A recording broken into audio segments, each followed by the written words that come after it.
Iran billions. Yeah.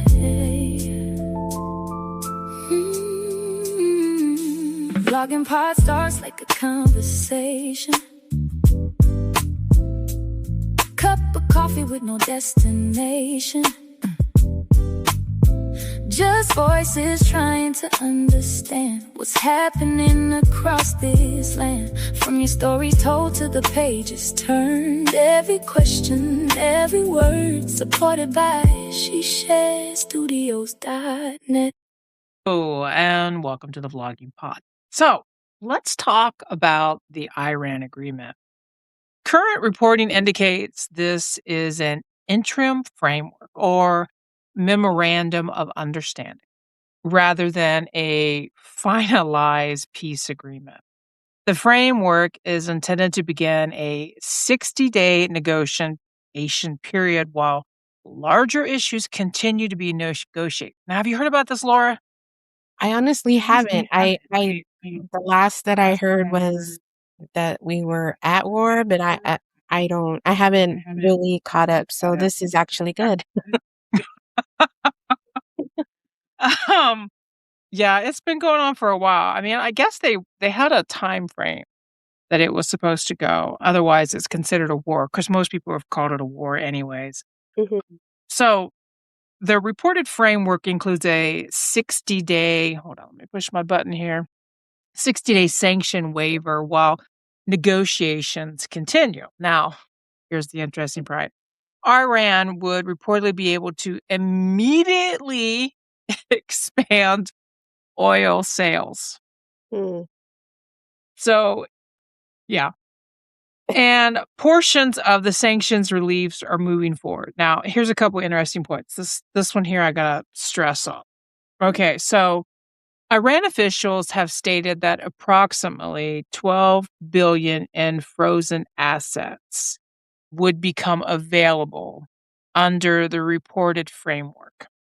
U.S. and Iranian officials have differed publicly on how those funds would be used and what restrictions would apply. So I think this is basically money that was held back from.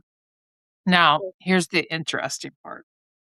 Reporting has also discussed a proposed 300 billion investment or reconstruction fund established by, now you'll like this part, the United States, the Gulf Arab states, Asia, which Reuters specifically mentioned, including countries like Japan and South Korea, South America, and Africa. Reuters has reported that more than half of the amount that is reportedly already been committed before the current framework discussions. So a big question is, how much of that money, of this 300 billion, is the American people's money? That's a big question. Because you know what caught me about that was that they said it was a private fund. And so then I did a deeper dive. Well, who's part of this private fund? Where did this money come from? And then the United States and all these other states are putting money into this private fund. But where's that money coming from? Yeah, like it seems like we don't have the money for other things for the citizens of the United States, but somehow we have 300 billion for not the United States and the people there, I know. That is kind of frustrating to hear about that, knowing that so many people are struggling right now, but yet there's 300 billion for whatever that is. Yeah. Well, see, the deficit it's went past what the American people even earn. Did you know that? No, I didn't. But Yeah. So basically, our debt is more than what what American people make, what our workers are making, salaries, what we pay taxes for. Our deficit has went back behind that. So I'm just really curious about where this 300 billion is exactly going to come from. I mean, what country's going to pay what and what's going to, you know what I mean? The whole breakdown. I'm wondering how much of my pocket's going to be fixed. You know what? It's probably going to be a good chunk of it because, it's us it's like taking taxpayers' dollars to pay for whatever they want instead of what we would like it to go for, And so I'm just betting that it's a good chunk of the taxpayers' money is going to fund that. Right. So now the framework has also reportedly addresses freedom of navigation through the Strait of Hormuz. Keeping that shipping lane open has been described as one of the major objectives because it is one of the world's most important routes for oil and natural gas shipments. Negotiations over Iran's nuclear programs are expected to continue during that 60-day period rather than being fully resolved immediately. However, there are many unresolved nuclear questions. Like, ultimately, what happens to Iran's highly enriched uranium stockpile? Mm. Will you know what I mean? Will Iran dilute, export, or otherwise dispose of rich uranium? Another unresolved issue involves what level of access inspectors from the International Atomic Energy Agency will receive to Iran's nuclear facilities. Yes, very good points. Right?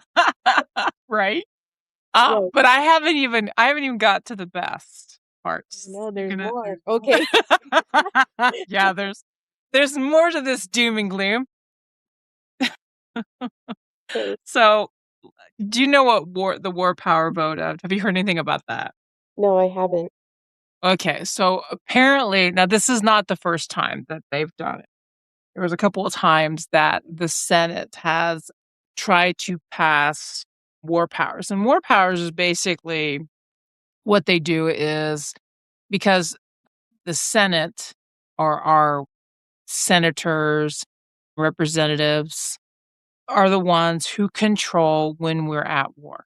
Okay. They send us to war. It's typically not a president. Usually on situations like this is supposed to be just and for a lack of technical words, I'm just going to say international incident because I can't think of the right proper word to use, an explanation.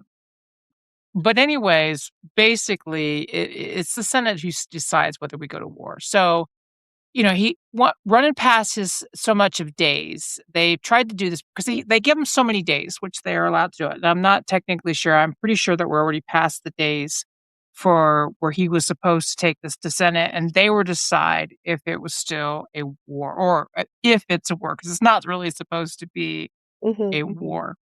But so they had one vote, and that got voted down because, well, I mean, it's kind of obvious that it's going to be blatant down because it's the whole we have more Republicans than we have Democrats. It's not an even margin of numbers. Mhm. Even with the current senators that have either making this their last year or have left or retired or are unavailable. and there's a lot of stories there. There are so many, Laura. There are so many. Because even Mitch McConnell, the last time I heard, of course, I'm not sure how it stands now, but he was even in the hospital, so I'm not sure how that and that's a senator, in case you don't know. But anyways, and there's other ones. There's other ones that's been out, either sick or don't even show up for the meetings. So, anyways, so the war resolution got voted down once, or war powers votes, excuse me. The Senate initially approved a war powers resolution intended to limit additional military action involving Iran without congressional authorization. Okay. Mhm. Four Republicans, now, it's very important to say here, these four Republicans are not up for reelection because they lost their primary. There's a key thing to say there. Okay. you know, and so, anyways, and I have their names, you'll like this: Bill Cassidy, Susan Collins, Lisa Murkowski, and Rand Paul. Rand Paul, you probably have heard Yes, of. and Lisa too. Yeah. Okay. Interesting. Interesting. Yeah, interesting. No, but see, they lost their primary. From what I understand. If I'm wrong on this, please let me know, but from what I understand. So, following that vote, President Trump met privately with the Senate Republicans. I thought it was a meal that they sat down for, but I could be mistaken on that. Mhm. Multiple news organizations reported that the president and Senator Bill Cassidy had a tense exchange during that meeting, one where an audio has been shared of Cassidy explaining the incident and his claim is to ask the questions he feels the American people want to know. And he was very vivid. Okay. I listened to it. It was an audio. It was in a section of the Senate building where they don't allow cameras, apparently. And so he was talking, and I found it very interesting because he was very passionate about, like, he was basically saying that he wasn't going to, didn't matter who it was, he was standing up for what he felt the American people would expect him to do, right? So, with that kind of bit of knowledge, when I first heard it, I was like, "Yeah, they passed the war powers thing, and so that means this is over. They're gonna put their foot down on it." So, would think he'd be happy, right? Yeah, yeah, I was waiting for the The other shoe to drop? Yes, exactly, I was waiting for that because 'cause I'm like, "That seems good, but I know there's a but for me." Oh, hold on a second. My, camera stopped here. Hold on. Let me redo this. Okay. This is gonna be a piece together on that. Alright. So, yes, you would think that. But as I like to hold that shoe in my hand a little bit before I throw it at the floor, following a classified White House briefing, Senator Cassidy changed his position on the subsequent Iran war powers measure. Guess he forgot about the American people he said he was fighting for. Oh, yeah. So the later war power resolution failed by a reported vote of 47 to 50. Senator Cassidy has publicly stated that the classified briefing changed his assessment of the situation. Senator Rand Paul voted present on the latter vote, so he didn't even vote against it either. Some Republican lawmakers and conservative foreign policy voices have publicly criticized portions of the reported framework, but for the Iran peace deal. And it's not really a peace deal, it's a 60-day, what did we call it here? A negotiation period. And this is a memorandum of understanding rather than a finalized peace agreement. That's a very important piece that we need to keep intact here. Mhm. So this isn't even a peace agreement. This is just a prelude to maybe one. Okay. Let's see, let me find where I was on my notes. So now, like I was saying, the Republican lawmakers, conservative foreign policy voices have publicly criticized portions of reported framework, but still push enough for the war powers measure to pass. Now, their concerns include timing of the sanctions relief, Iran receiving financial benefits before final nuclear agreements are completed. This is something too. I watched a briefing of the vice president, and as they were going over to where they decided, I think it's in Paris that they're meeting. Mhm. Even the place that the president signed the memorandum, he signed it. The interesting about that, the location was that that's where World War One's treaty was signed. And a lot of history buffs say that that treaty is what started World War II. Oh, So, yeah, it's yeah. interesting. Yeah, it's interesting that they chose that particular place. I didn't put it in my notes because that would be another podcast in itself. But I thought you would find that interesting. So, That is um, very interesting. right? So, approximately 12 billion in reported frozen assets, which is what we discussed in the beginning. They're against the proposed 300 billion investments on reconstruction fund.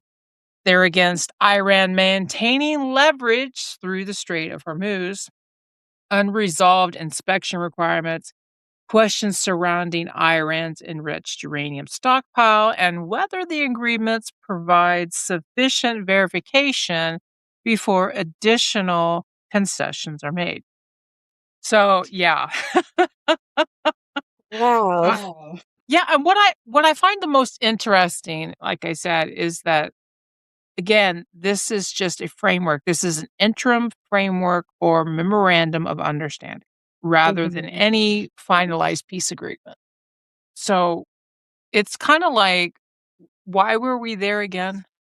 Exactly. I was struggling to remember the legit reason why we were there in the first place and all this stuff. And I'm sure that there is people say that there is, but I just really think that this was just like, what was the reason, you know?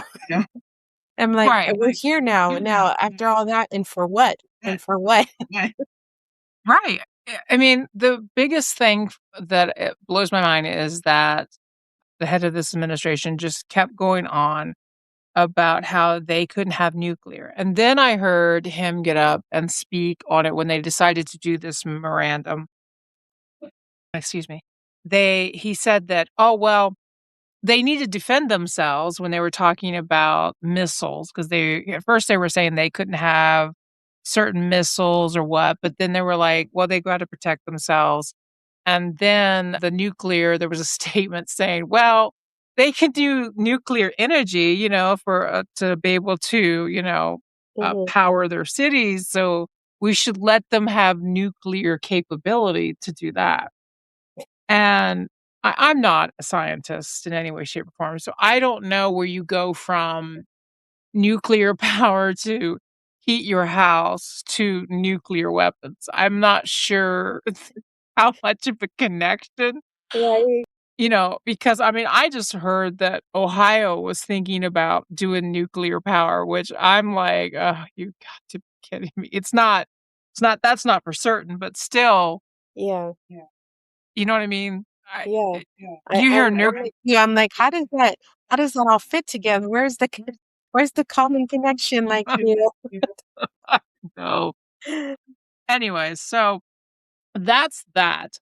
So today's sources for if you're interested in yourself to look these up, guys, is from the Associated Press. Senate Republicans reject war power resolution after Trump berates them at Capitol meeting.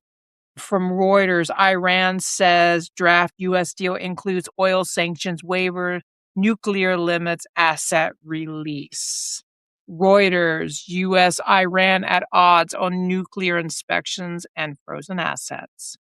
Reuters reporting the proposed $300 billion investment fund. ABC News in reversal, Senate votes to block war powers resolution.